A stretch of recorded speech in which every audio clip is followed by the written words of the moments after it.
Welcome to the Church Leaders Podcast, conversations with today's top ministry leaders to help you lead better every day. And now podcasting from scenic Colorado Springs, Colorado, here's your host, Jason Day. Hello, friends, and welcome to another episode of the Church Leaders Podcast. I am your host, Jason Day, and we have a very timely episode for you this week as we wind down the year. However, if you happen to be listening to this episode at another time, please know there's plenty of helpful advice from our guests, Dean Sweetman and Frank Berry. Dean has been in ministry for more than 30 years. He planted more than 50 churches and raised millions of dollars to spread the gospel and equip leaders. Dean is the co-founder and CEO of Tithely, and he serves churches around the world, helping them increase generosity and grow their kingdom impact. Frank serves as the COO at Tithely. He spent nearly 15 years helping churches, charities, and nonprofit organizations really leverage technology to advance their mission. On this week's episode, Dean, Frank, and I discuss a very practical topic for churches that really directly impacts their mission, and that is year-end giving. We discuss why year-end giving is important and how it serves as an opportunity to really disciple your people. Dean and Frank share some great ideas on helping your people step into generosity, including what your church can do over the next few weeks to encourage year-end giving and help fund the vision God is leading you into. So let's dive right into my conversation with Dean and Frank. Dean and Frank, welcome to the Church Leaders Podcast. We're excited to have you both with us. Good to be here.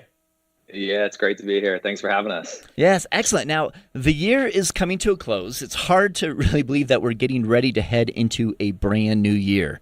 Time just seems to fly. And pastors, as we know, you guys are in full swing right now, preparing to celebrate Christmas with your churches, which we absolutely love. I mean, this is one of the greatest seasons, one of the greatest opportunities really to point people to Jesus, to reach new people in our communities. And as we are nearing the end of the year, there are some other opportunities that ministry leaders are often focusing on as well. And one of those is what we typically refer to as year-end giving.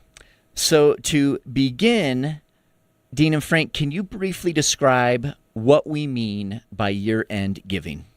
Yeah, I'll take a stab at that. So that is kind of the focus on what typically is the most generous month of the year, December. And in North America, there's a few reasons for that. But essentially, people get really focused on giving apart from everything else that's going on in December. And for pastors, it's all about the Christmas services and making sure that we've got everything ready to reach the lost and welcome the visitors and so on. But there's an incredible opportunity when it comes to generosity because people's minds start to drift, especially between the 25th and the 31st about year-end giving. And it's a great opportunity to make sure you present the church's vision and have people be thinking about, making a contribution to your church. Yeah, this is Frank. I'll just throw one thing in. Like in this season, the church is a little different, but it's also really big in the just overall charity space. So just nonprofits in the U.S. especially, there's a huge focus on fundraising in December. So they're doing a lot of activity and sort of churches to an extent as well. So there's just this big focus on sort of gratitude and giving and doing good things in December. Yeah, that makes sense. Now, what would you say to the pastor who has concerns about, an ask for money interfering with the celebration of Christmas? Because as we're winding down the years, that's kind of the primary focus as we've shared. And sometimes we hear things voiced, there's a concern about, trying to ask for money as we're looking at celebrating Christmas. How would you respond to those kind of pushbacks? So I would say that there's two separate things. And so one, you're getting ready for Christmas services and a focus on Christmas. And so you're expecting a lot of visitors. And so you're going to focus Christmas services around preaching the gospel, talking about Jesus, introducing people maybe to a Jesus they've never heard of. So that's one focus, and obviously the biggest focus, to be honest. The other focus is to the membership of the church. And I think if you can kind of separate the two, that really helps. I've got a mission to reach the visitors that are going to come to my services.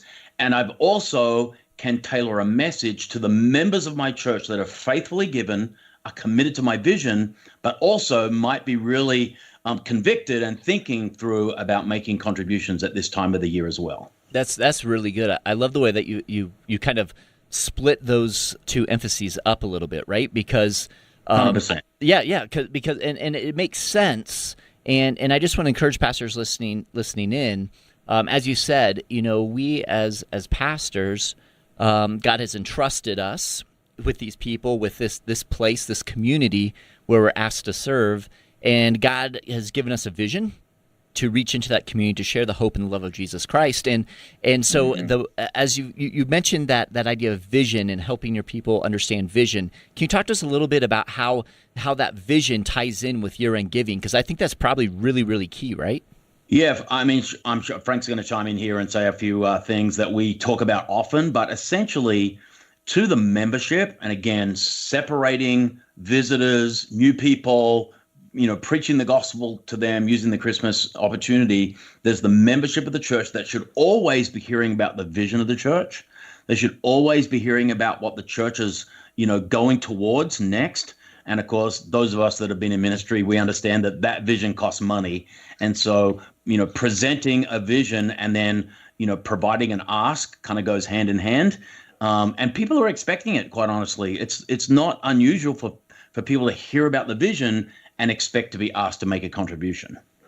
I think one of the things you can do as part of this, I love what Dean said, you sort of separate out the people you're trying to reach in the community, the visitors, the families that are coming for the first time, and then your kind of core membership who's there regularly.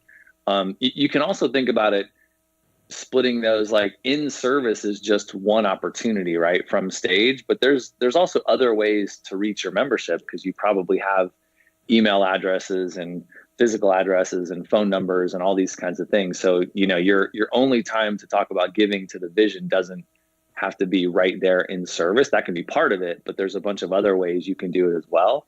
And then I think the place that the two intersect, especially around Christmas, is sharing stories of life change and impact. And you tie that to the fact that it took people's generosity and financial giving to make that impact happen, right? Like God used that money to change people's lives. And you can tell those stories from stage all day long to both members and visitors, because they're hearing the story of impact, and that's going to impact their hearts as well. Yeah, that's good. Let's dig in a little bit there, because you raised a great point as far as kind of the channels or the methods of how we not only cast that vision, but then talk to our people about year-end giving. So what have you seen that is kind of most effective for a pastor who is sitting back and thinking about wanting to encourage their people, cast that vision, challenge them to think generously in year-end giving? What are some things that you've seen that are most effective that churches have done? So there's some key components always that are involved when it comes to talking about, generosity and finance. One is scripture.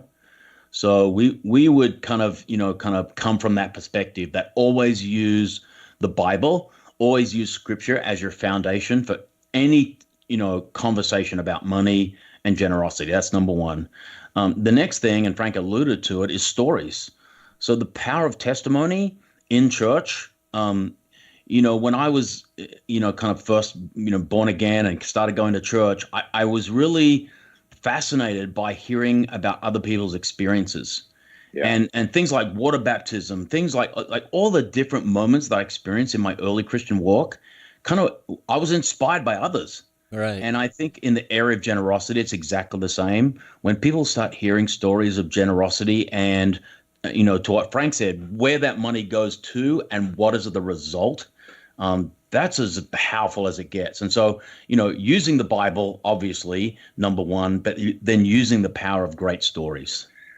And I've seen in churches in the month of December around the holidays, show stories of how the church came together, gave some money, and then that money was used to, buy presents for one of their own members or a family in the community.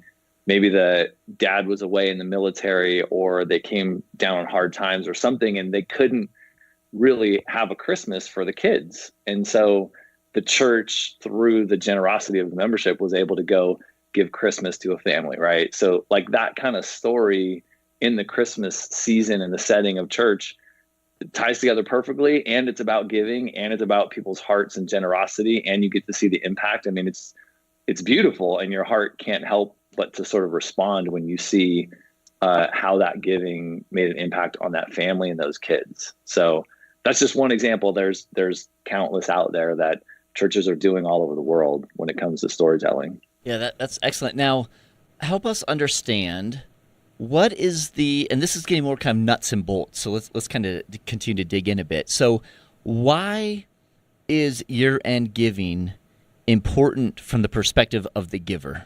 So, yeah. Really nuts and bolts, right? I mean, what? Yeah, nuts and bolts. Yeah. So I'll give you a carnal answer, and then I'll go to the spiritual, right? Yeah, that's yeah. Yeah. So if you're listening and you're in the United States, there's an obvious, right? There's the tax deductibility of the contribution. And, as much as we would like to think that is not a component, it really is. And so, absolutely.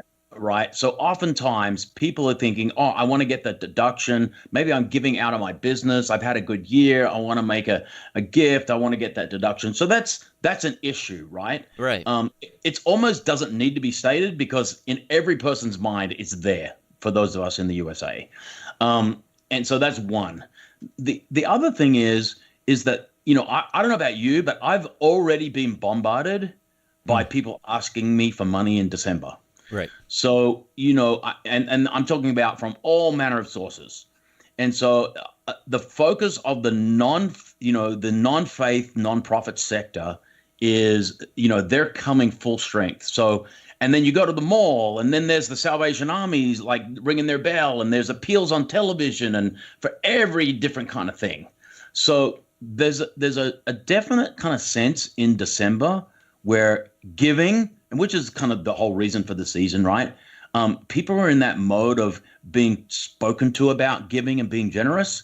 And so for the church to chime in there, I think is really critical, because a lot of times people are going to make a gift, but if the church came and said, hey, listen, and this is a personal thing with me, I'm all about giving to the church first. I support other ministries. I support other charities that I think are worthy. But I think, as Christians, I want to support my local church first. And, as a pastor, I think it's critical to be able to insert the church in the giving moment in December for sure. Yeah, that's so good. Yeah, that is, because as you mentioned, Dean, people are likely going to be giving in some way, right, as the year winds down. So for the church to be able to speak up and to celebrate some of those stories, as you've both given some examples of, to be able to encourage their people with the vision and what next year that we're praying to step into, gives opportunity for people who will likely be giving to some organization anyway, the opportunity to be giving to the local church. I think a lot of, just on that point, I mean, this is a guess, obviously, with a little bit of, what's happening at Tithing, what we see.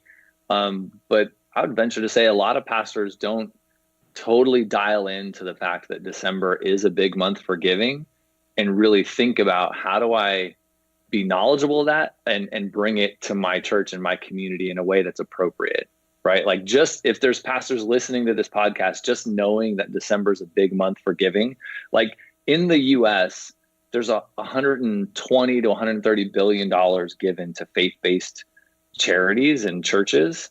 And 18.5%, almost 19% of that happens in December.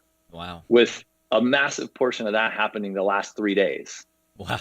So if pastors just knew that information and then just thought about it and figured out, okay, if I know that, how would I sort of act on that information within my church, within an appropriate way, and all of that kind of stuff, I think it would make a difference for every church. Because to Dean's point, just asking, right? Just putting it out there and saying, I know you're being asked to give in a lot of different ways. You've got Salvation Army at the stores ringing the bell. Like you're getting email appeals. You're hearing about it at school with your kids. Like all these different ways. If pastors knew to ask, I bet you a lot of people would be compelled to give to their church because of what Dean said. All of us Christians, like, we want to support our local church. Like, why wouldn't we?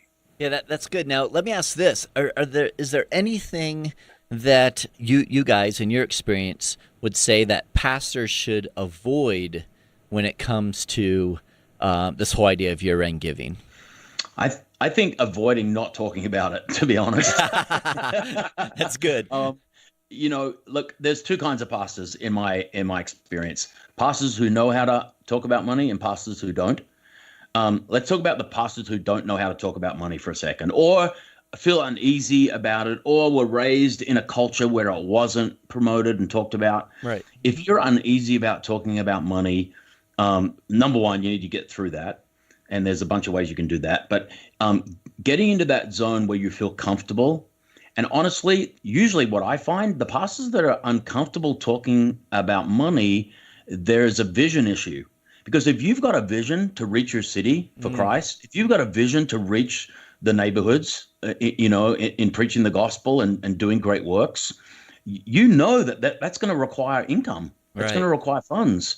And so if you can't get really bold about giving as a pastor, you kind of got to check your vision meter and see if you can get that thing revved up. Because once you get a vision locally, globally, it's really easy to go to your congregation and talk about that and therefore make the big ask. I think throwing in on that, it's like, don't overdo it, right? Like Dean's like, do it. Don't forget to do it. But I think you can go overboard too, right? So don't make it all about money and all about asking people as much as you can in the month of December. Be thoughtful, have a vision, know where you're headed, and just, be cautious about how much you're doing it. Okay. And that kind of goes to the two audiences a bit again. Right? Remember the two audiences that you're trying to reach in December. Right. And so knowing that the congregation, the membership, the people that potentially are already giving, they're very committed to the vision of the church. I think it's understanding that audience and then, communicating in a multiple ways is very key. That's good. So let's continue down this path, because I know that there are pastors listening right now who are like, okay, I get this. I need to talk about it, but I don't need to over communicate it. So where's that balance? So we're mid-December now. First of all, it seems that you're making it clear that it's not too late to talk about year-end giving, because you say a lot of it comes in the final week of the year, right? Even before final 3 days. Wow, that's wild. I didn't realize that data, those statistics. We see it actually on our, we see the giving data, and we're talking about, hundreds of thousands of transactions, tens of millions of dollars, right? Right. And so we see that coming across our platform. And then last December, in the last few days of the year, it was just ridiculous. Really? We have, millions of dollars coming in every week onto our platform, but it just skyrocketed I would say, after the 25th, people get through the Christmas services, they've done the family thing with their family. Then after that, there is an incredible amount of, finance that comes in. Wow, that's fascinating. So, okay, so this is good. So we're mid-December. We're definitely not too late. So let's talk. So we've said we got to say something. We don't want to over-communicate. We want to think about the audience we're communicating to. There are lots of different ways that we can communicate this. So let's walk through just kind of a suggestion. Like, what do you suggest a pastor does this week? Over the next 3 weeks, what would you, if you were sitting down with a good friend who's a pastor, you said, hey man, care about you, love your vision, here's what I'd recommend. Let's go for that. So firstly, what I would do is I would create a message. I would create a communication that could go out on multiple things. So we're talking about email, obviously social media, the pulpit on Sundays, the bulletin if you've got one, a customized church app, that if you have that. Mm-hmm. So I would have one message going multiple platforms to reach those members. And understand this. People at this time of the year are coming to church a little bit more, but people miss out. So you can kind of get tired of saying the same thing every week. But the fact of the matter is, there's at least a third, maybe a half of your membership that wasn't there the week before. Right. So for you to say something every single Sunday, you're actually hitting new people every single week. So I would have one message that said multiple ways across the church life. And that would again, start to kind of penetrate into the church's psyche as far as what the goal is. Dean, would you say that message is saying something along the lines of, hey, it's been an amazing year. God's done amazing things in our church, maybe celebrating a story or two, and we're excited about what next year holds. This is our opportunity to step into the vision. I mean, is that kind of the type of message? Okay. Yeah. So depending on what kind of church you are, right? Let's say, I always used, and depending on the denomination or the style of church or your theology or any of that, how many people did you reach, right? So, you might say, hey, you know what? We reached 300 visitors this year, and 220 people were baptized in our church this year. Right. I would make a big deal of numbers like that.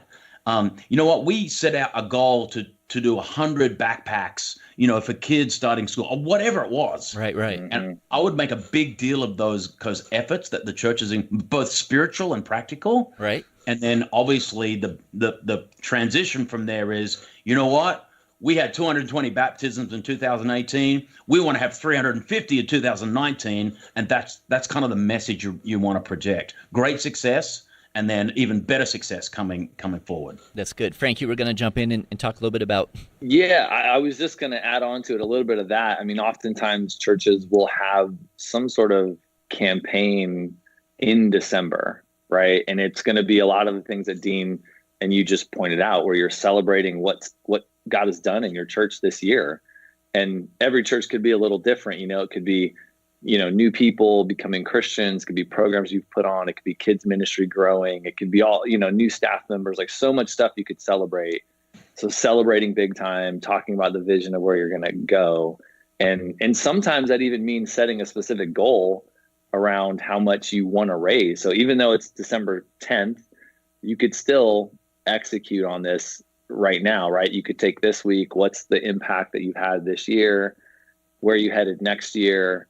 Maybe you need to raise a certain amount in order to do this new, maybe part of your vision is, to add a new program at the church or build a new ministry. And, we need $10,000 to make that happen. And so you just very overtly put that out to the church. Like, here's what we want to do and here's what it's going to cost. And we'd love for you guys to participate and join in with us in doing that. Making it really practical in a lot of ways motivates people to give because they can see what's happening. That's really good. So, talking about that, communicating that message in a variety of ways, that kind of singular message. Are there any things that you have seen maybe churches do that might be a little bit out of the box or unique that you've seen to be particularly effective when it comes to, again, kind of making this year-end ask and celebrating what's happened and casting the vision for what's next? I think one of the things that if you can, to find a person who's been affected, and this is wrought with a little bit of danger, so you have to kind of prime it up a little.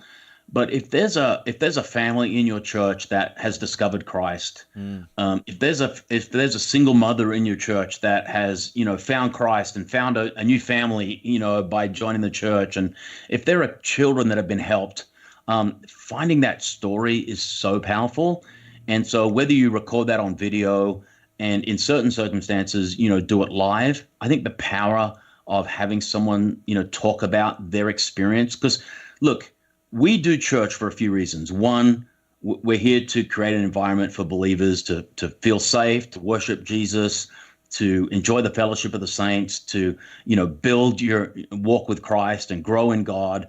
But the big part of church life is that we reach the community and we reach the lost.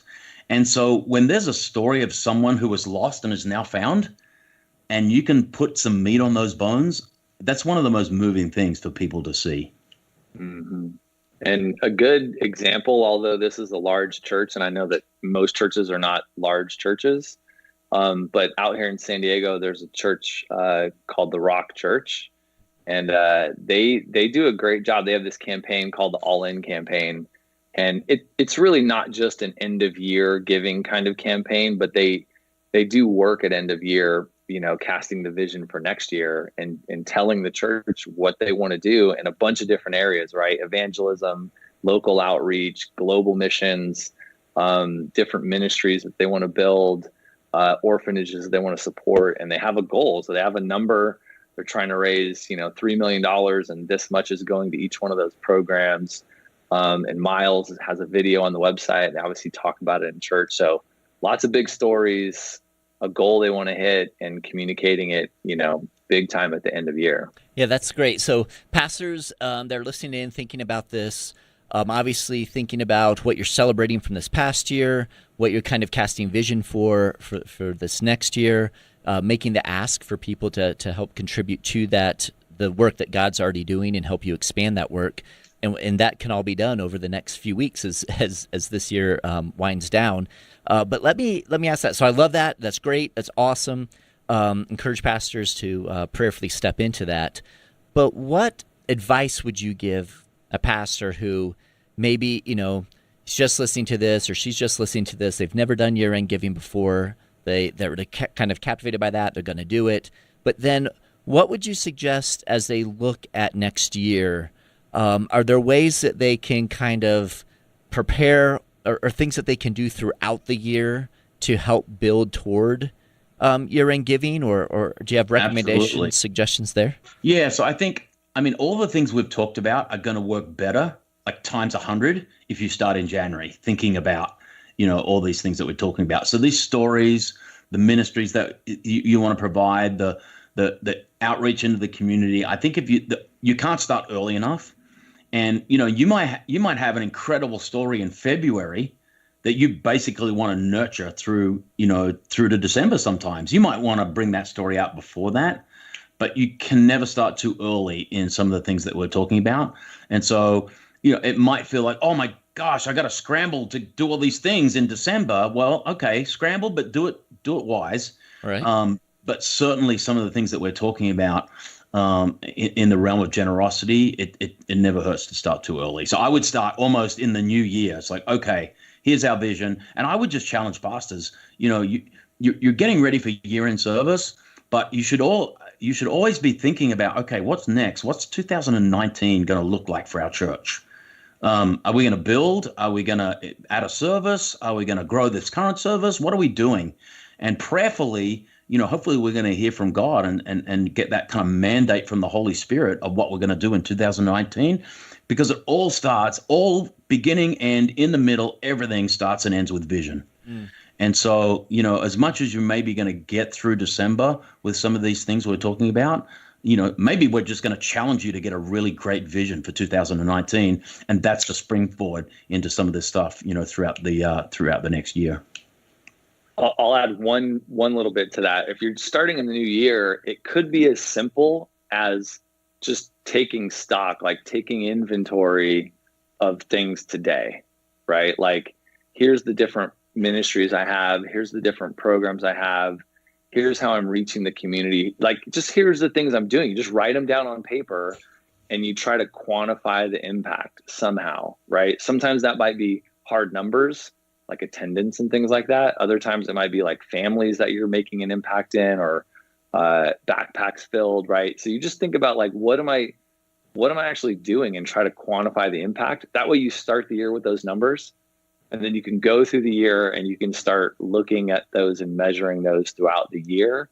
And now you've got a great thing come next December 2019 to report out to your church, because maybe you didn't have that this year, but now you do at the end of 19, and you can go into the next year talking about all those things and casting the vision for where you want to go in 20. Man, that's great. As we were talking, all these different questions were popping into my mind, and so I just threw them out there, and you guys had a response for every single one. That's awesome.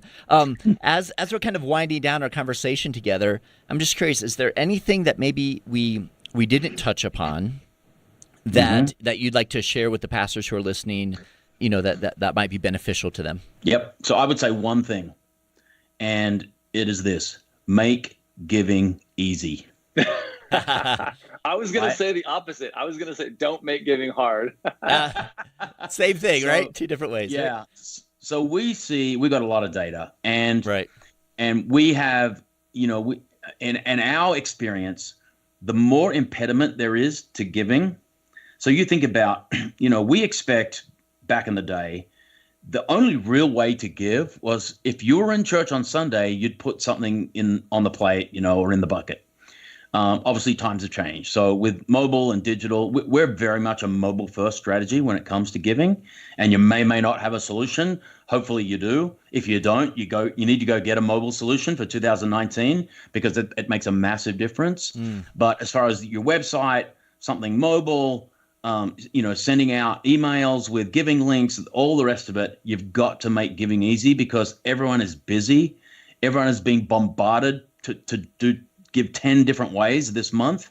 And if you can make it easy, you've got a much better shot at having success. Yeah, that's good. And you know what I love about that is, it's the, as we're making disciples, as we're ministry leaders, and we're honoring God and trying to help shape people to reflect Christ. And generosity and giving is obviously, we all know, is part of the life of a devoted disciple, right? So I love what you say about making it easy because that gives us the opportunity as ministry leaders to help our people grow, right? So if we're putting an impediment in the way for them to give, then we're not helping them understand what it means to be a Christ follower who is generous, right? Because we're making it more difficult. So we need to think of this not just, and I love your hearts in this, guys, because it's not just, we're just trying to raise money. I mean, if you want to make money, there are plenty of other ways other than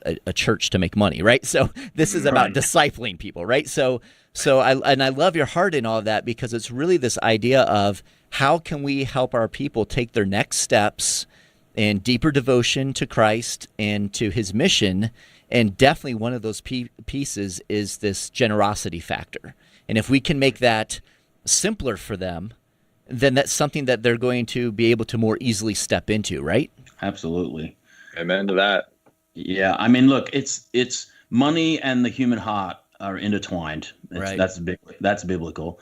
And when you get people moving away from kind of a self-focused lifestyle, like I'm buying gifts at the moment. In fact, after this, I'm going to go down and I'm going to buy some gifts, right? I'm kind of focused this afternoon. I'm going to buy some, and I kind of know what I want to get, and I've got a budget for what I want to spend. And it's great. I love seeing my kids and my grandkids open up gifts, right? It's just the best. And my wife, she's such a present person. So that's awesome. But, as a Christian who is committed to the preaching of the gospel and the advancement of God's kingdom, and as a leader, I'm trying to get people to kind of step out of kind of the carnalness of Christmas that can really overwhelm us from a media standpoint, from a television standpoint, and just think about what this is all about. This is about living a big, large, generous life that can impact people and reveal the bigness and the love of Jesus. It doesn't get any bigger than the love of Jesus for the earth. And generosity and the human heart and God's heart for people are all intertwined. So we see generosity as an opportunity to grow people in their walk with God and to really fulfill part of their calling of being a Christian. Yeah. And we just focus, like when we're talking about, making it simple, that's really just the last 1%, right? Like the pastors and church leaders and churches around the world are the ones that are doing all the work around what Dean just talked about, right? Like bringing people into a relationship with Jesus. And then you just want to make that last little bit when it's time to give something that's easy. There's no hurdles. That's good, gentlemen. Dean and Frank, thank you so much for being with us. This has been super helpful.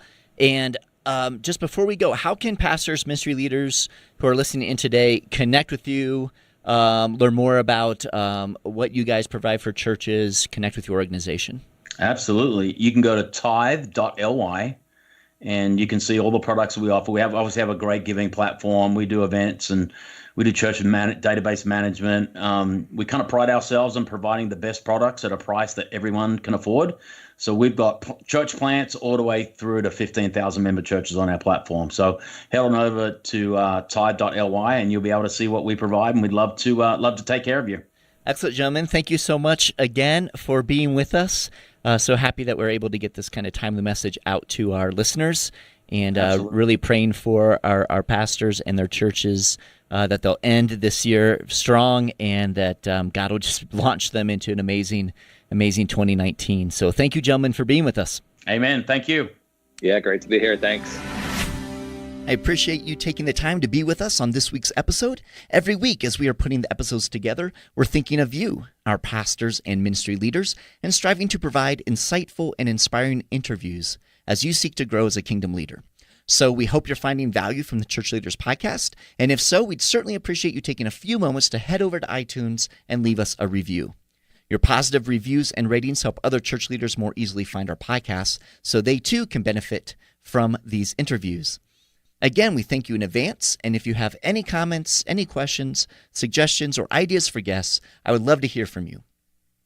You can send me an email to podcast@ChurchLeaders.com, or you can connect with me on Twitter.